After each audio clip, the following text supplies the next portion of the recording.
Good morning. My name is Sean Carlson of Blackjack 98 Enterprises. I am Blackjack 98 Enterprises. Today's date is Friday, November the 8th. The project that you see behind me is my next one, and it might look familiar to you because I had worked on one just like it. So we're going to analyze and we're going to do a little dictation about it. This is Weed Whacker number 4 out of the 5 in the pile that I had found in Facebook Marketplace that was listed for free. This is very familiar with me because I just did one for a friend of mine. I went and fixed his lawnmower rewind, and he gave this to me also as payment for what it is that I did for him. This is not that Weed Whacker. This is a totally completely different one. This one is very familiar. I'm very familiar with the parts and everything, and I know exactly how it works. So what we're going to do is just like we did last time. We're going to do a time-lapse video of the complete engine teardown and rebuild of this thing, including the shaft. As you can tell, there is no guard on this, which means this length of line needs to have a guard so that the engine can be adjusted properly. And when I looked at this, there is no other issues that I can find other than the fact that there needs to be an air filter in here, which is not a big deal. We can cut up a sponge. When we hit the trigger, we see that that works. Okay, well that is good. And we have a spark plug and we have spark. So you're going to watch me do a time-lapse video on this and then watch me put it up, get it working like I usually do with a dictation during your viewing of it. That's it. Good afternoon, everyone. A while ago last year I did a similar Weed Whacker like this one, and it was from a guy who gave me one as payment for fixing his lawnmower rewind. If I remember correctly, his name is Dave. Same model and year and everything. This one in particular will be my 24th line trimmer I have worked on, and I have so far had a 100% success rate getting all small engines working. After taking everything apart and putting back together, I find several things wrong with the carburetor that I was able to seek and solve.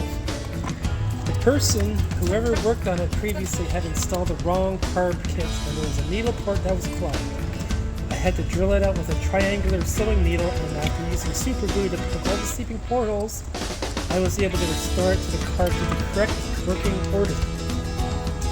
As for the actual weedeater itself, as you will see in this video, it runs just like it was meant to from the factory. That's how great I work. Everything gets a steamy, hot laundry soap bath, and most metal parts get soaked in CLR, and exhaust muffler parts get sprayed with easy off oven cleaner. After getting everything put back together, I mixed the gas to the manufacturer's specs, of which you see me do here in this video. I only use a high quality 2-stroke oil by AMS Oil and premium gasoline. This ensures little to no smoke and that the piston gets lubricated properly during normal running condition. The cutter line as well gets installed to the correct size and length. The shaft itself gets oiled, everything wiped down for a nice clean look. I had noticed that there is no cutter guard attached when I picked it up.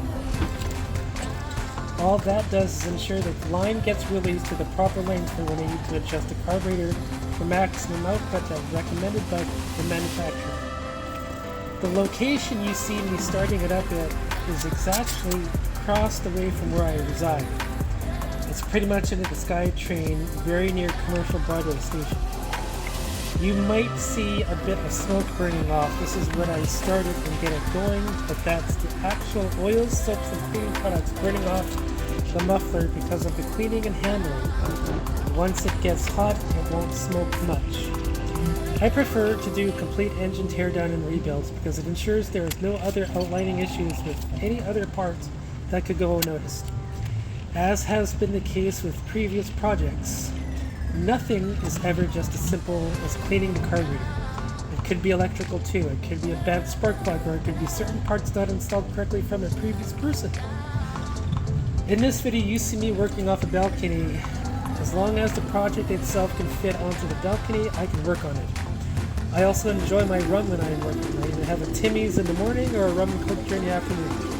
If you have ever heard someone say that it is 5 o'clock somewhere, I say that 1 o'clock is good enough for me. I am not a certified mechanic. I am not qualified. I do not have a degree. I am just a scaffolder who enjoys doing small engine repair in my spare time. And as a result of my projects, I get the experience and knowledge and the information needed to work on them. Under normal circumstances, all my projects come with an operator's manual, parts list, and an exploded card-rated diagram that I download and print for my customers. I provide these videos as well to the public in case someone wants to do it themselves. My biggest thrill out of all this is to be able to start the machine in front of the customer and hand it to them with the paperwork and a bit of a speech of how to properly work it. Then in return, get an astounded look from them because they are in disbelief that I got it running to begin with. After watching this video, you yourself can become a member of my achievements by simply commenting, watching, liking, subscribing to my videos both on YouTube and Facebook. All you have to do is type in the name, Blackjack98 Enterprises, and you will see me and my videos I created. Thank you for watching my effort, and I hope to hear from you on the next one.